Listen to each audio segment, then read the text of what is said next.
हमारे चैनल को सब्सक्राइब करें और वीडियो सबसे पहले अपने मोबाइल पर पाने के लिए बेल आइकन को दबाएं। नमस्कार, मैं हूं अनिल वर्मा शेखर। आप देख रहे हैं आई विटनेस लाइव न्यूज यूपी। देखते हैं एक पूरी रिपोर्ट।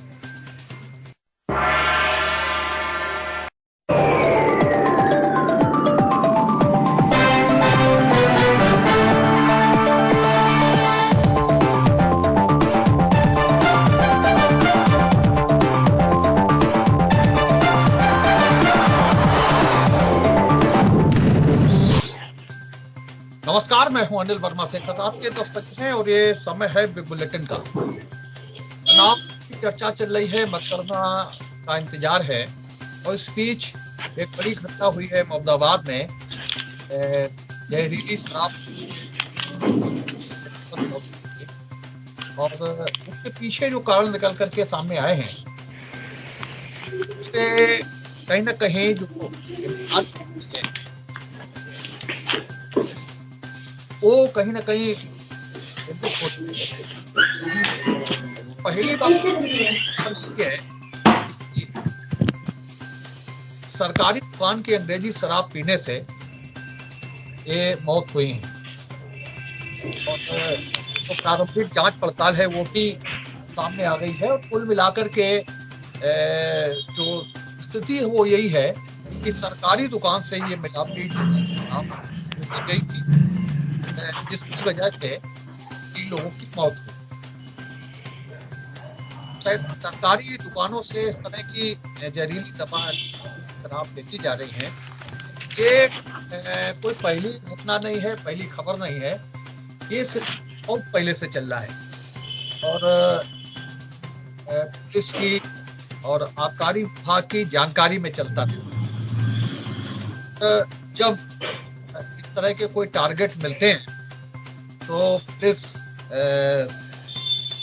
शराब के कारखाने हैं उन्हें बरामद करने की भी कार्रवाई करती है, जिनमें और बड़े बड़े उपकरण जाते हैं, बरामद की जाती है, पैकिंग मशीनें, बोतल, ढक्कन और यहाँ तक कि जो बार कोड है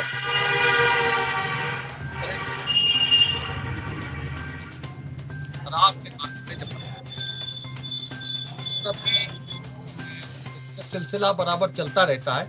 जब पुलिस को टारगेट मिलता है तब पुलिस इस तरह के कारखाने बरामद करके दिखा देती है और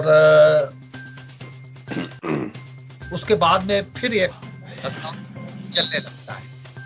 तो कल की जो घटना है उससे ये बात बहुत साफ हो गई कि सरकारी दुकानें जो हैं, जिन्हें कभी ठेका कहा जाता था, सरकारी दुकानें कहा जाने लगा है, उन पर इस तरह की ये मिलावटी शराब बिक रही है और जाहिर सी बात है कि किसके संरक्षण में ये सब हो रहा होगा, ये जाहिर बिल्कुल है। अभी होली आ रही है, होली पर छापे पड़ेंगे अलग अलग क्षेत्र, अपने यहाँ रामलीला मैदान में कुछ क्षेत्र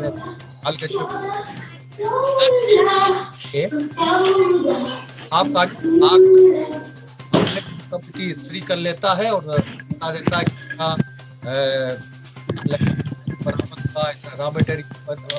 बरामद हुआ, दूसरा शराब बरामद और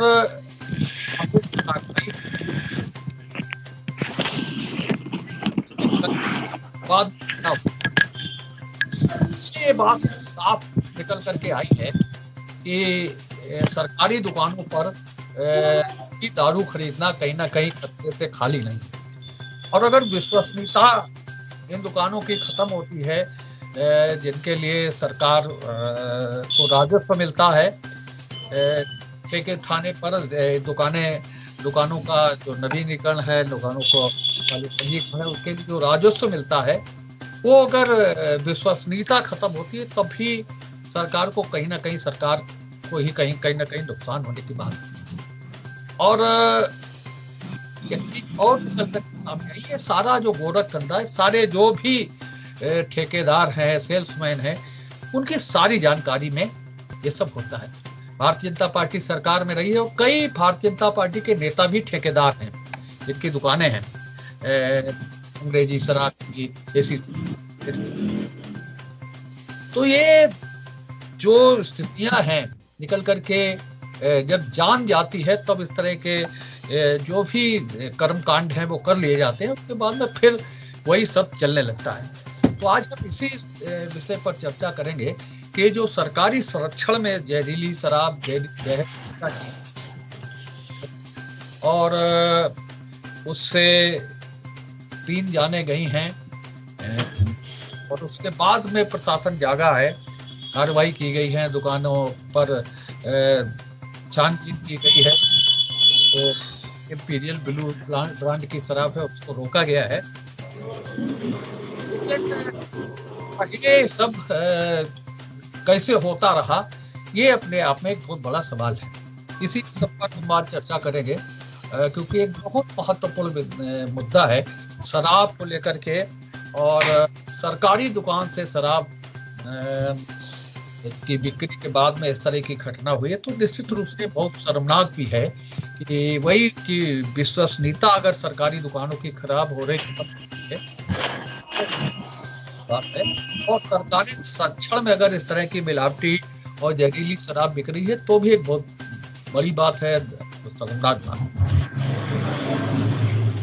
आज की चर्चा में भारतीय जनता पार्टी से विकास भाजपा का पक्ष रखेंगे और अमित पाठक भाजपा का पक्ष रखेंगे। समाजवादी पार्टी से अनिल मिश्रा जी हैं, भाजपा समाजवादी पार्टी के वरिष्ठ नेता और अधिवक्ता सभा के अध्यक्ष सुभाष चंद्र जी ये समाजवादी पार्टी का पक्ष रखेंगे। कांग्रेस से वरुण त्रिपाठी हैं, अधिवक्ता कांग्रेस के अध्यक्ष हैं और सुशील कश्यप ये सुभाषपा के अध्यक्ष हैं जो सुभाषपा का पक्ष रखेंगे, राजभर साहब की पार्टी है। और आम आदमी पार्टी से ध्रुव सिंह राजपूत ये आम आदमी पार्टी का पक्ष रखेंगे। ये पैनल है आज का और इसी शराब कांड पर आज हम लोग चर्चा करेंगे। सरकारी संरक्षण में जहर बिक रहा है, कौन इसका जिम्मेदार होगा, कौन इसकी जिम्मेदारी लेगा और क्या सेल्समैन और ठेकेदार के खिलाफ एफआईआर करके इस जिम्मेदारी से बचा जा सकता है। जो 3 जाने गई हैं और भी मौतें हो सकती थी, क्या सेल्समैन और ठेकेदार के खिलाफ प्रशासन जिम्मेदारी से बच जाएगा और कहाँ तक इसकी जड़ है, इस पर कार्रवाई होनी चाहिए। आप चल रहा था अनिल साहब। शेखर जी, निश्चित रूप से जो है बहुत ही दर्दनाक कांड है और इसकी जितनी भी निंदा की जाए वो थोड़ी है। मानसिकता में भी मनसा वाचा कर्मणा इसकी निंदा होनी चाहिए। और एक बात तो बड़ा साफ स्पष्ट होकर के आती है, ये तो वैसे ही स्थित हो गई कि हम बड़ा भरोसे से राशन की दुकान के ऊपर से गेहूं लेकर के आए और खाने के बाद खत्म हो जाए सरकारी दुकान से। और वहां से जब ये अपने जो है इस तरीके से, अच्छा फिर क्या एक सवाल और पैदा होता है, क्या राजस्व की तलवार इतना भयंकर रूप से लटकती रहती है प्रशासनिक अधिकारियों के ऊपर और सरकार के ऊपर?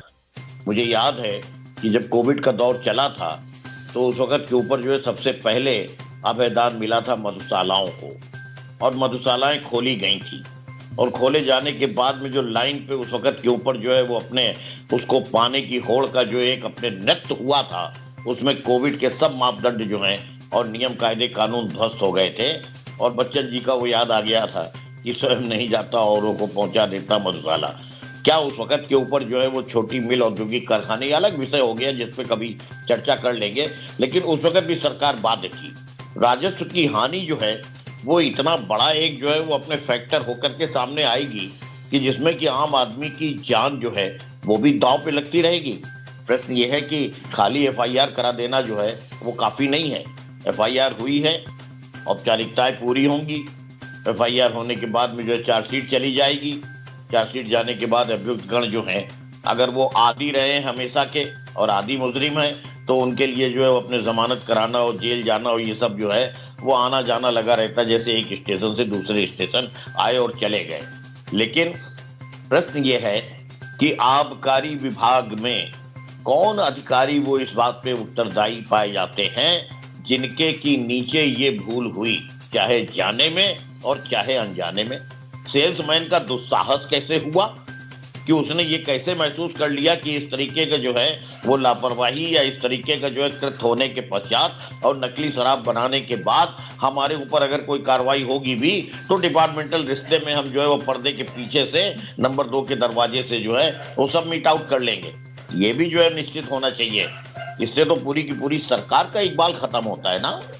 पूरी सरकार दांव पे लग गई है। भाई आप ही की प्रशासनिक मशीनरी है, आप ही जो है उसका ठेका दिए हो, आप ही के अपने जो है संरक्षण में ये चल रहा है और फिर इतनी बड़ी लापरवाही। वो जाने जो चली गई हैं वो तो वापस नहीं आती। किसी का पिता गया है, किसी का पति गया है, किसी का बेटा गया है, वो जो बाकी और जिंदगी प्रभावित हो गई हैं। आप तो कल को खाली कहीं पे जुर्माना, कहीं पे लाइसेंस कैंसिल, थोड़े दिन बाद फिर एक नया विज्ञापन, थोड़े दिन बाद फिर अपने जो है उसकी अपने जो है वो अपने धनराशि जमा और फिर एक ठेका चालू हो गया। ये हुआ क्यों है? इसके ऊपर अभी तक जो है वो न तो मुझे लगता है कि सरकार चेत रही है और न कहीं पे जो है वो अपने आबकारी विभाग के अधिकारी गण चेत रहे हैं। और अगर ये एक सिस्टम जो है वो अपने आदत पड़ गई है तो उसके बाद इसकी पुनरावृत्ति भविष्य में नहीं होती रहेगी, इसकी क्या गारंटी है? आप जो ठेका खुलवा भी रहे हो और उसके बाद में जो है आराम से पूरी ढील भी दे रहे हो। इसको बड़ी गहराई से और इसकी तो छानबीन होनी चाहिए। अब मैं देखता हूं कि सरकार की वो मशीनरी और वो तोते जो निकल करके आ जाते हैं अक्सर, कभी विपक्ष के नेताओं के पीछे, कभी और लोगों के पीछे लगा दिए जाते हैं, कभी पत्रकारों के यहाँ जो है उनके छापे पड़ जाते हैं। हम देखते हैं कि कौन सा बड़ा तोता सरकार निकाल करके इसमें लगाने की बात करेगी जिससे कि इस तरीके की कठोर कार्रवाई हो, भविष्य में जो कोई हिम्मत न कर सके, या तो ठेका लेने की हिम्मत न करे और ठेका ले तो उसको सही ढंग से संचालित करने की हिम्मत करें। ये दांव आपका लगा है, आप लगे हुए हैं। भारतीय जनता पार्टी के प्रवक्ता अगर जवाब दें कि ये लापरवाही कहां से हुई और क्यों हुई, उनसे ज्यादा बेहतर कोई नहीं बता सकता। वरुण त्रिपाठी जी भाई साहब, देखिए जो ये 3 लोग इंपीरियल ब्लू जो फर्जी, जिस तरीके से अभी तक जो जानकारी आ रही है, आबकारी निरीक्षक ने भी साहब 3 तरह के इसमें साहब केमिकल मिलाए, तो उसमें आबकारी सूत्रों के भी मुताबिक ये जो जानकारी आ रही है कहीं ना कहीं मिलावट का मामला है। दूसरी चीज, जो 3 लोग आज नहीं रहे, हम ये चाहते हैं कि ईश्वर उन पीड़ित परिवारों को दुख सहने की शक्ति दे। और दूसरी चीज आप देखिए, सरकारी संरक्षण में जिस तरीके से जहर पिलाया जा रहा है, AFL 5 लाइसेंस जो सरकार देती है, क्या वो सुरक्षा की गारंटी नहीं देती कि इस तरीके की बड़ी अनहोनी आज तीनों पीड़ित परिवार साहब भोग रहे हैं। और आप देखें कि इससे पहले भी साहब 18 जनवरी जहानगंज थाना का भेटिया गाँव और 28 जनवरी साहब मदनपुर ब्रांड की जो साहब रैपर वाली जो दारू थी, उसमें किस तरीके से होलोग्राम बरामद किए गए फर्जी। और 3 फरवरी को अमृतपुर में साहब 68 नकली जो है बोतलें पाई गई जिसमें QR कोड बदला हुआ है। आप समझिए गंभीरता देखिए साहब इस विषय की कि QR कोड वो भी बरामद किए गए, वो भी फर्जी। आप देखिए कितना बड़ा सत्ता शासन प्रशासन का कॉकटेल मिलके ये पूरा गोरख धंधा इतने बड़े पैमाने पे चल रहा है कि तो ईश्वर से मैं कामना करता हूँ कि जो 28, 18 और 3 फरवरी को जिस तरीके की दारू बरामद की गई, अब उसमें कहीं ना कहीं आम जनमानस को क्षति नहीं उठानी पड़ी जो जनहानि आज 3 दिन पहले और 2 दिन पहले ये घटना जो हुई है। और आप देखिए कि पुलिस की लापरवाही आप कितने बड़े पैमाने पे देखिए कि मौत का कारण साफ ना होने के कारण साहब बिस्रा रिपोर्ट सुरक्षित रखने के लिए कहा गया था, तो साहब पुलिस के पास कंटेनर नहीं था। उसके बाद परिजन स्वयं उन कंटेनर को लेके आए जिसमें बिस्रा सुरक्षित किया जाए। आप देखिए वीडियोग्राफी की कोई व्यवस्था नहीं थी, जिसके बाद साहब फील्ड यूनिट के जो उससे कैमरे से साहब रिकॉर्ड किया गया।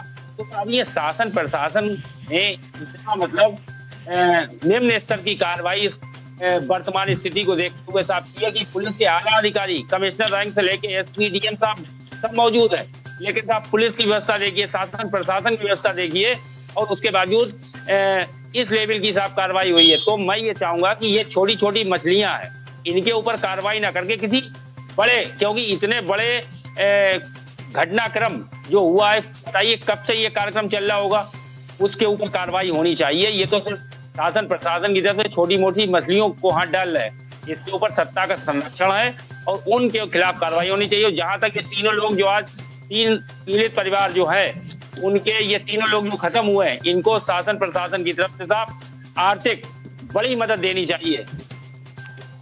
सुशील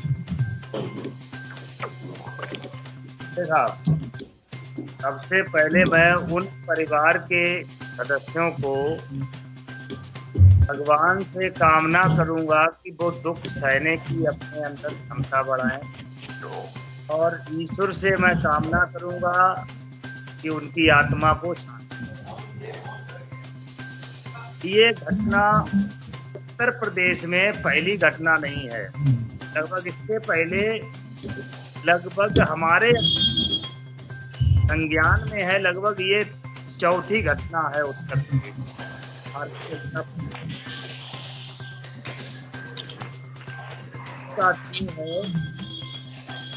सर्वप्रथम को जो पैसा आवंटन सरकार करती है, हम ये नहीं कहते हमको करती है आपको करती है, हम ही लोग ऐसे हैं जो सरकार के संरक्षण में जाने के बाद में ठेका आवंटन करवा लेते हैं।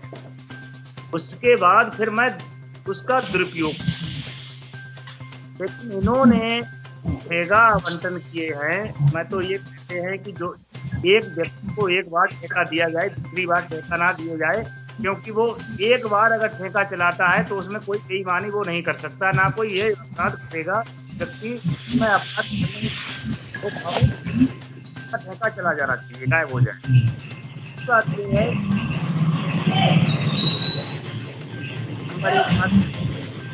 हुआ था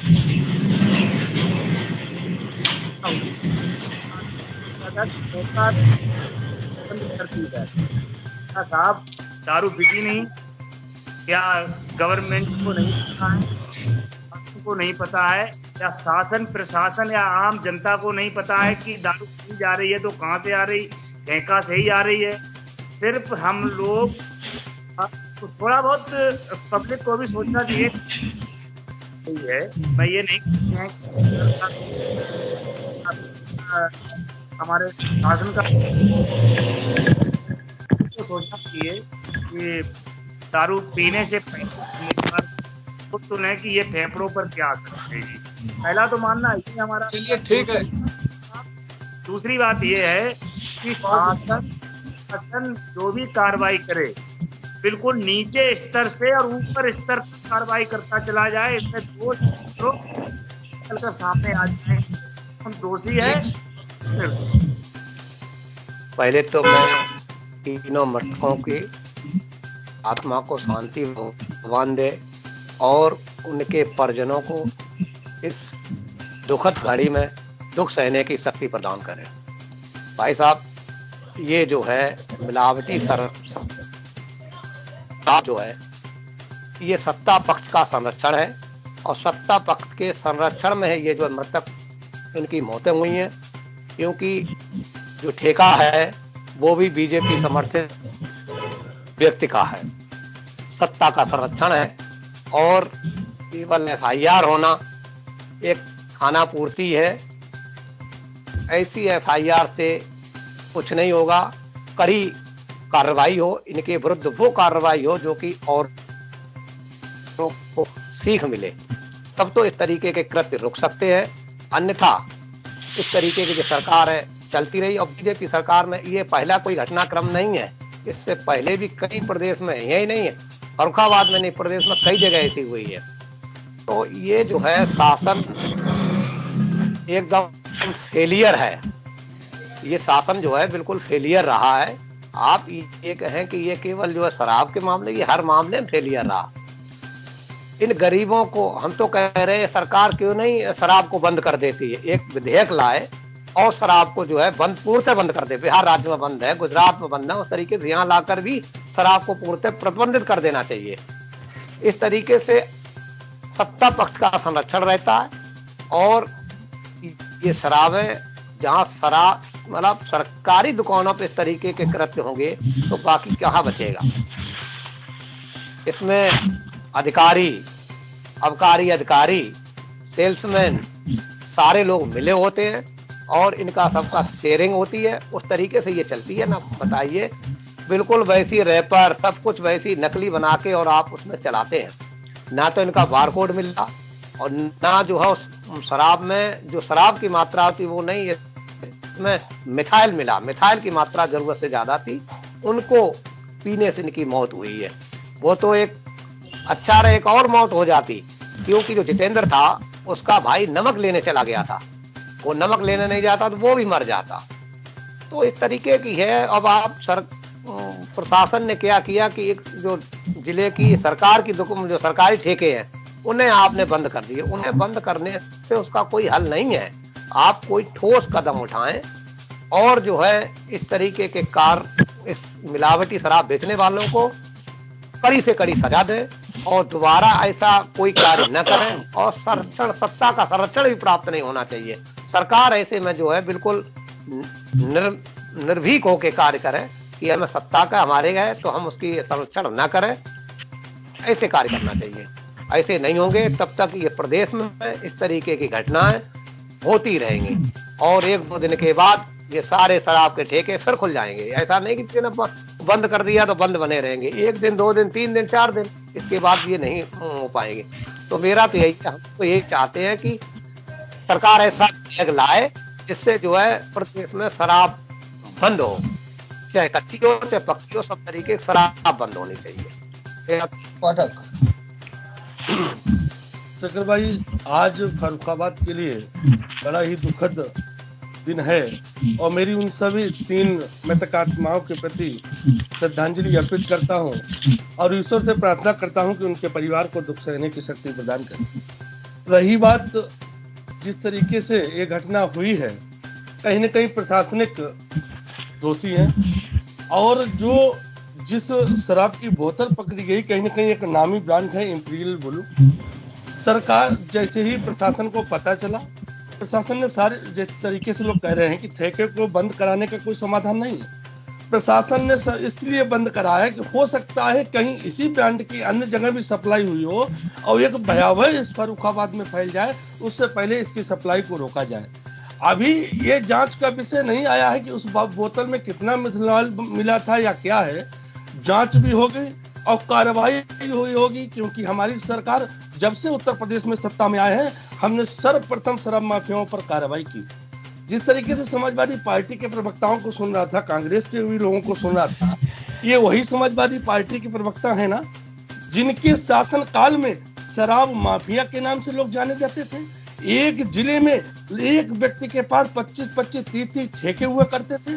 हमारी सरकार बनी और हमने पारदर्शी तरीके से ई टेंडरिंग का लॉन्च किया, जिससे क्या होता था कि शराब माफिया एक व्यक्ति के पास 25 ठेके हुआ करते थे और वो उन्हीं ठेकों में जो आउट ठेका हुआ करते थे उसमें अपनी शराब बेचा करते थे। ये किसी से छुपा नहीं है कि उत्तर प्रदेश में 2012 से लेकर 17 तक किस तरीके से मौतें हुआ करती थी समाजवादी पार्टी की सरकार में। ये समाजवादी मित्र दूसरे की तरफ एक उंगली उठाते हमारी सरकार पर प्रश्न चिन्ह लगा रहे हैं। 3 उंगलियां जब अपनी तरफ की कि किस तरीके से 2012 में इसी उत्तर प्रदेश में 60 मौतें हुई थी, 2014 में 45 मौतें हुई थी, 2005 से लेकर और 2018 तक 15,000 मौतें हुई थी। कौन सी सरकारें उस उत्तर प्रदेश में थी और क्या किया था अपने शराब माफियाओं को खत्म करने के लिए? जब हमारी सरकार में मात्र ऐसे केस आए, हमने उनको शराब माफियाओं को नेस्तनाबूद करने का काम किया, उनके घरों पर बुलडोजर चलाने का काम किया। अभी अनिल जी भाई साहब कहेंगे कि आपकी तो ठोको नहीं थी, उनको डर लगेगा। जब हम बुलडोजर चलाते हैं तो भी इनको क्या लगेगा? तो हम शराब माफियाओं को डर नहीं लगता? डर लगता है। भाई भाषा सुधार लीजिए, डर नहीं लगता? हम आवाज उठाते हैं साहस के साथ। बकेट में ठोको नहीं तो बुलडोजर हमेशा कहते हैं। हम लाते हैं इसलिए कि हम साहस रखते हैं। क्या हुआ? हम बुलडोजर का और ठोको नीति का विरोध करने का साहस रखते हैं। 2017 डरते होंगे आप। से आई है, हमने डर शब्द हमारी डिक्शनरी में नहीं है और डर शब्द अगर हमारी डिक्शनरी में हो तो हम आपके खिलाफ आवाज नहीं उठा सकते। 17 तक के कार्यकाल में हमारे ब्लड ग्रुप में डर नहीं है। शराब माफिया फला फूला है और इस्तेमाल करें। कितने शराब माफिया इस तरीके के कांड हुए। मुझे कि हमारे जिले में ऐसा कार्य बहादुर हो, बहादुरी की बात तत्पर है। वही लोग है ना, आप क्या काम करेंगे? आप क्या तो माफिया पलते हैं? आप बता दीजिए कि अब्बार अंसारी क्या मंच पर कह रहा था, क्या कह रहा था? अब उस विषय पर नहीं जाऊंगा। आप शराब माफिया पर जवाब दीजिए कि 41 मौतें आपकी सरकार में एटा में हुई थी। एटा में कौन सा समाजवादी पार्टी का? पूर्व जिला पंचायत समाजवादी पार्टी। क्या कार्रवाई? डरना बंद कर दो और आप ये बताइए कि 2016 में 41 मौतें हुई थी एटा में। 1 महीने के अंदर आपके समाजवादी पार्टी के पदाधिकारी को जमानत मिल गई थी। क्या कार्रवाई की थी बताइए आप? हमारी सरकार में देखिए कि अभी जो छिटपुट घटनाएं हुई थी उन पर हमने उनकी संपत्तियों को कुर्क करने का आदेश हमारे मुख्यमंत्री आपने टेनी का अजय मिश्रा के लड़के को वहाँ आपने वो बना दिया, बुलडोजर चला दिया होगा। तो जिलाधिकारी के सीटर को गृह मंत्री बना दिया। हाँ, और उसको गृह मंत्री बना दिया। ये शराब के आबकारी ठेके से बड़ा कांड हो गया। लखीमपुर में बुलडोजर नहीं चला। हमने तो 3 अपराधियों पर कार्रवाई किया है। आज प्रदेश की जनता बोल रही है। एक नजीर पेश किया है, कोई भी माफिया हो उसकी संपत्ति कुर्क करके जो नुकसान हुआ है। सुन लीजिए, राम रहीम को जेड प्लस सुरक्षा दे दी गई है। जेड प्लस की सुरक्षा दे दी गई है, ये नहीं मालूम होगी? अरे कोई ऐसे अपराधी को ऐसे 376 जिसके पास जेड प्लस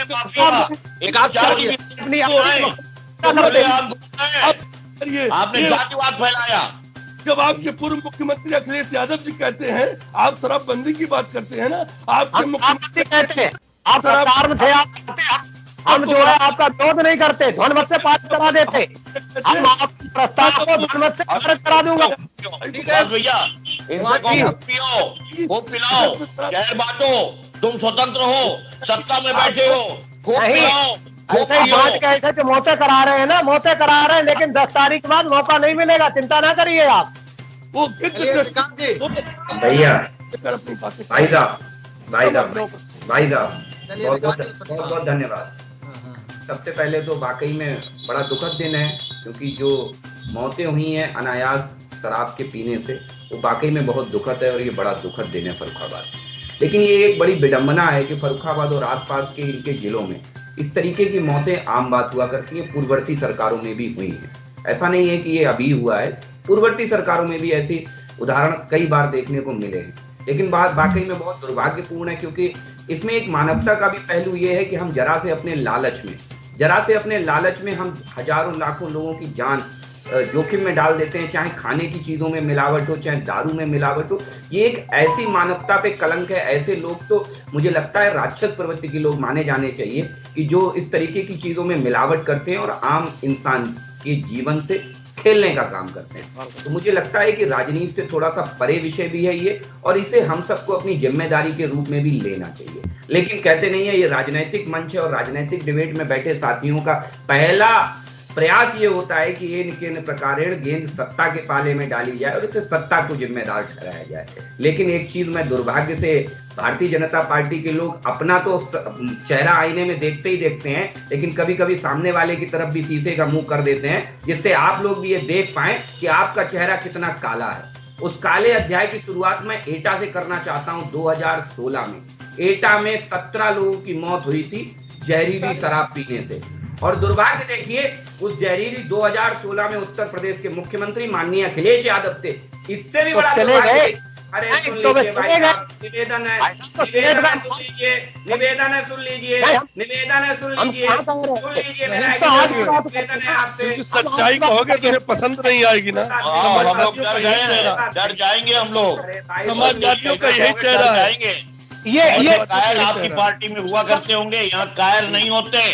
तभी अब्बार अंसारी को मंच दे दिया, हम धमका रहा है अधिकारियों को। अब कह रहा है कि अखिलेश यादव से अनुमति लेकर आया। यादव चले गए थे, अब ये मरे आप चले जाते, हमारा इतना कहना है, इसे स्वीकार कर लीजिए।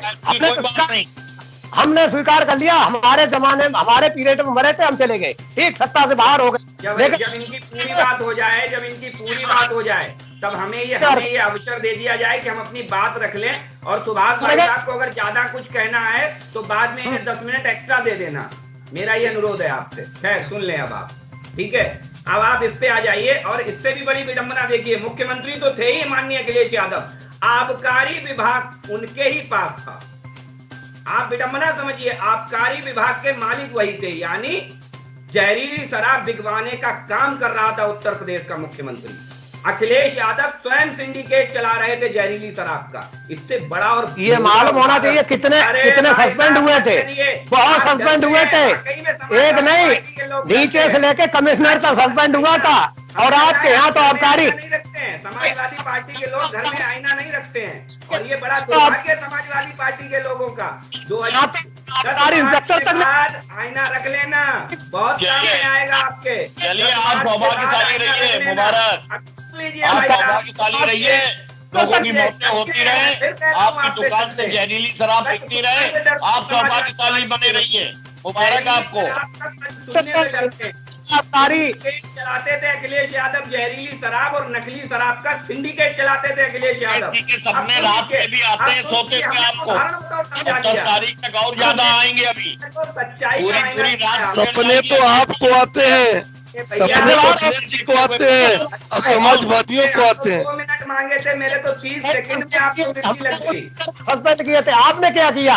आप बता मैंने क्या किया, मैं बता रहा हूँ मैंने क्या किया। सुनिए, आपके ही पैनल में बैठे कांग्रेस साथी ने अभी ये स्वीकार किया कि अमृतपुर में 65 यानी 68 दारू के बोतल पकड़ी गई, फर्जी उसकी, यानी पकड़ी गई। यानी हमारी ही सरकार में इतनी सख्त कार्रवाई हो रही है कि अब रख नहीं सकता है उसे, तुरंत पकड़ी जाती है। ये एक दुर्भाग्यपूर्ण घटना है और इसे समझने का प्रयास कीजिए, समझने का प्रयास हम बता।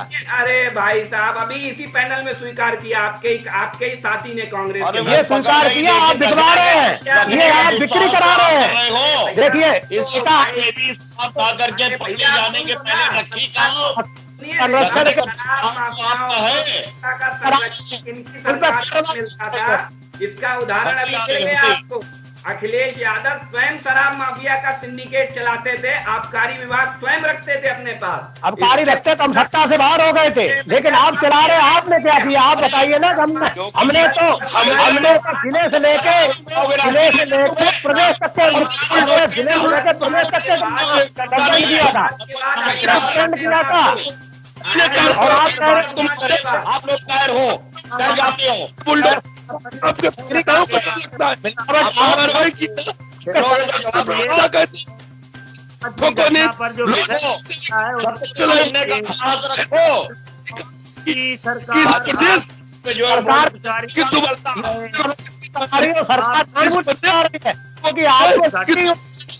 सरकार आनी चाहिए। आप अच्छी बात की डिबेट खराब करता हूँ। एडिटर महोदय मेरी बात पूरी नहीं आई, मेरा निवेदन था और मेरे उस निवेदन को 1 मिनट में पूरा करिए, 1 मिनट पूरा करिए। किसी पहली बात तो जो डिबेट की सुशील भाई साहब, मैं डिबेट की परंपरा का पूरा ख्याल रखता हूँ, वही अनुरोध अपने साथियों से भी रखता हूँ। अब आइए 1 मिनट में खत्म कर रहा हूँ। सत्ता से शराब माफियाओं का संरक्षण का भी जिक्र समाजवादी पार्टी ने किया है। उन्हें इससे बढ़िया उदाहरण नहीं मिल सकता है कि सत्ता का संरक्षण शराब माफियाओं को अखिलेश यादव कैसे देते थे। दूसरा उदाहरण मैं आपको दे दूं। बोलने लगे, गलत बात है भाई, गलत बात है आपकी, गलत बात है आपकी। आपका जब नंबर आए तब आइए बोलेगा, गलत बात, गंदी बात है आपकी, गलत बात आपकी। आपका जब नंबर आए तब बोलिएगा, नंबर आए आपका तब बोलिए। आप सुनना नहीं चाह रहे हैं, गलत बात है, गलत बात में रहने का तरीका गलत ढूंढ रहे हैं ना। जल्दी से पूरा। इससे और भेड़ा उदाहरण क्या मिलेगा कि 2016 में एटा में ही 17 मौतें होती हैं जहरीली शराब से, और 2017 में अखिलेश यादव चुनावी सभा में कहते हैं कि हम रात की दवाई सस्ती कर देंगे। उसी एटा में अखिलेश यादव ये कहते हैं। ठीक है, समाप्त करिए।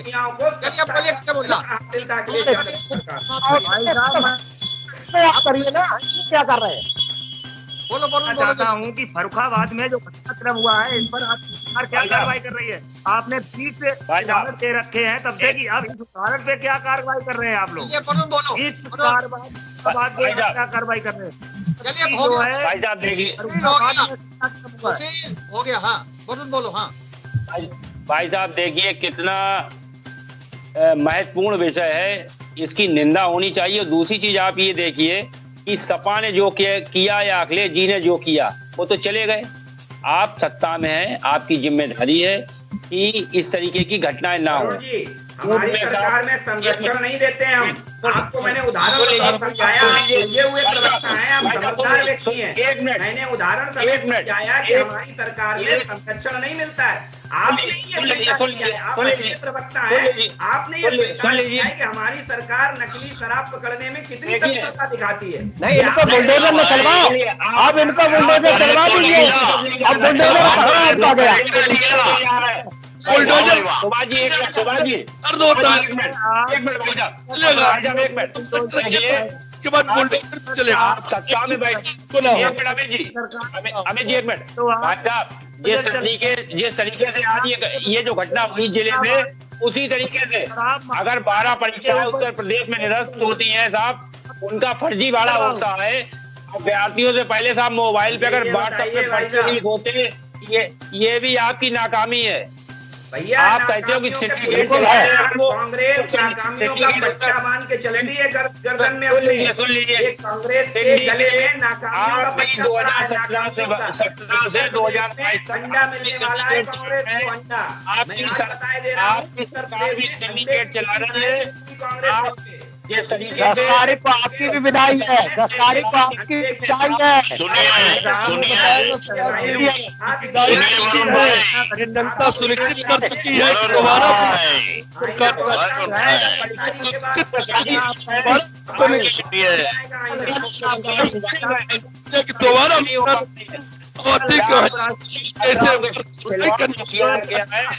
वो सरकार छोड़कर अब्बास अंसारी को दे देती है। तो अब्बास अंसारी आज भरे मंच पर कहता पर 6 महीने पर नहीं होंगे, एक अधिकारी जाएगा। बयान क्या कहते हैं उस बयान? थोड़ा विश्राम कर लीजिए, गला सूख गया होगा आपका। थोड़ा विश्राम कर लो, गला सूख गया होगा आपका, थोड़ा आराम कर लो। ये जो है जनता का बुलडोजर चढ़ने जा रहा है लोकतंत्र की हत्या करने वालों पर।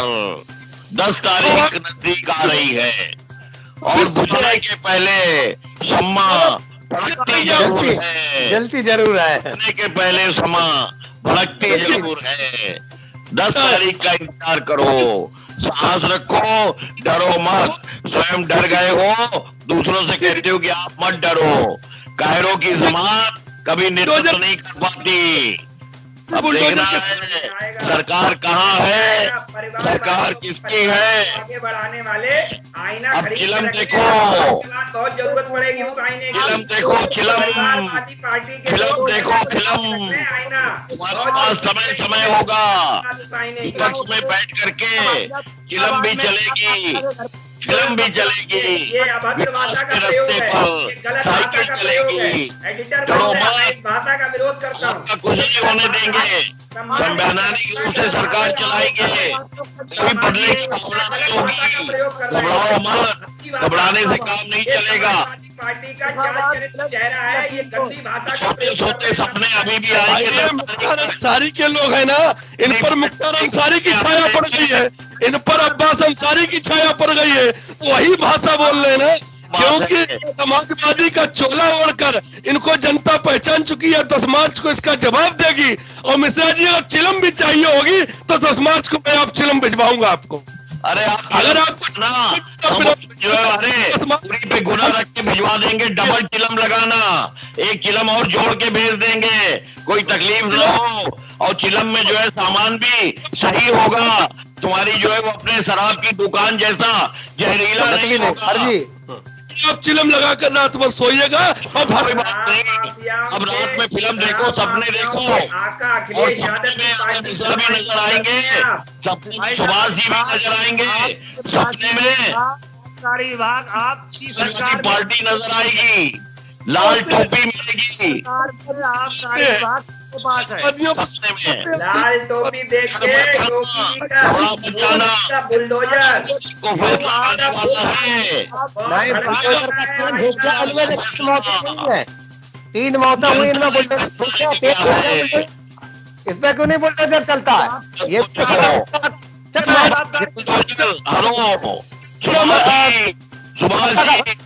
सुभाष जी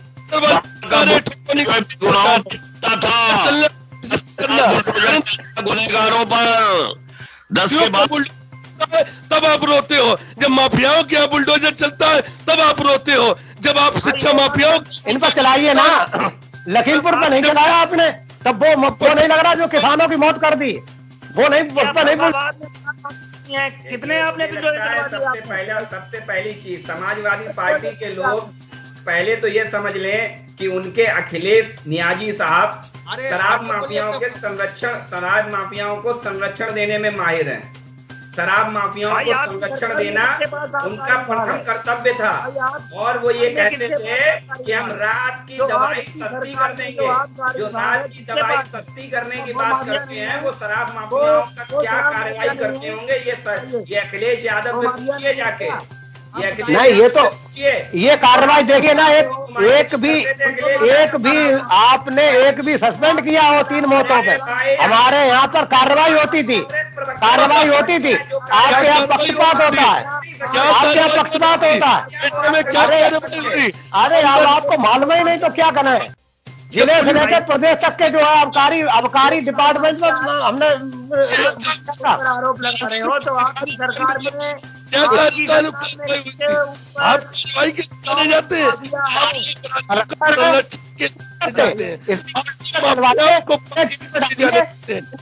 कार्रवाई करा। शिक्षा माफियाओं को पालने के लिए जाने जाते हैं, आप शराब माफियाओं को पालने के लिए जाने जाते हैं। आप करते हैं, वही आप काम करते हैं। ये देख तो लिए आज का उदाहरण देख लिए ना, ये किसके सरकार में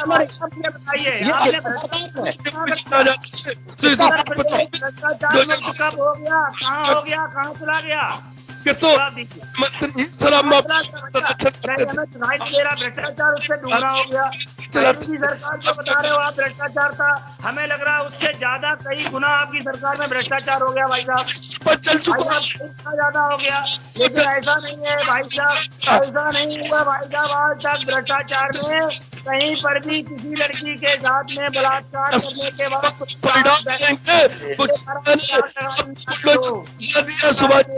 ओम प्रकाश नंबर 3रा नंबर है, और किसी की सरकार में नहीं हुआ। अरे काहे लड़ रहे हो यार, अब तो 10 तारीख नजदीक आई जा रही, काहे लड़ रहे हो भाई? फैसला मतपेटियों में बंद हो गया है, सामने आ जाएगा। आपकी सरकार में हुए हैं, थोड़ा सब्र कर लो यार, जाते जाते परेशान क्यों हो रहे हो? देख लीजिए, तो जाते जाते नहीं परेशान हो रहे, चेहरे की रौनक बता रही है कौन जा रहा है और कौन आ रहा है। हमें तो शुभकामना कि आप विपक्ष में मजबूत बैठो, जिससे सरकार एक बेहतर सरकार चले। चलिए अरे आप विपक्ष के लायक भी नहीं रहेंगे, आप विपक्ष के लायक भी नहीं रहेंगे। अभी तो चेहरे की रौनक से भाग रहे हो तो ब्यूटी पार्लर होकर के आओ डिबेट में। अगर चेहरे की रौनक से आंकना है तो ब्यूटी पार्लर होकर के आ जाओ डिबेट में, आपको रौनक आ जाएगी, थोड़ी सी हो जाएगी। और ब्यूटी पार्लर वाले से हम कह देंगे सत्ता पक्ष में हो, कंसेशन रेट ले ले तुमसे, ज्यादा पैसे ना दे। सरकार को नेता प्रतिपक्ष सजा देगी, ये मैं कह रहा हूँ। हमारी बुलेटिन के आज की इस बहस को यहीं समाप्त कर रहे हैं। आज की इस बहस में भाग लेने के लिए आप सबका बहुत बहुत धन्यवाद। हम कल फिर मिलेंगे एक नई बहस को लेकर, एक नए विषय को लेकर। तब तक के लिए इजाजत दीजिए। शुभ रात्रि। शुभ रात्रि। शुभ रात्रि।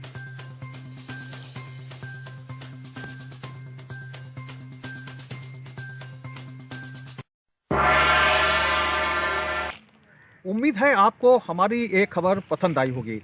आप इसे लाइक करिए, अपने दोस्तों के साथ शेयर करिए और उस पर कमेंट करिए। अगर आप पहली बार हमारे चैनल से जुड़े हैं तो चैनल को सब्सक्राइब करना मत भूलिए। यही निवेदन आपसे है।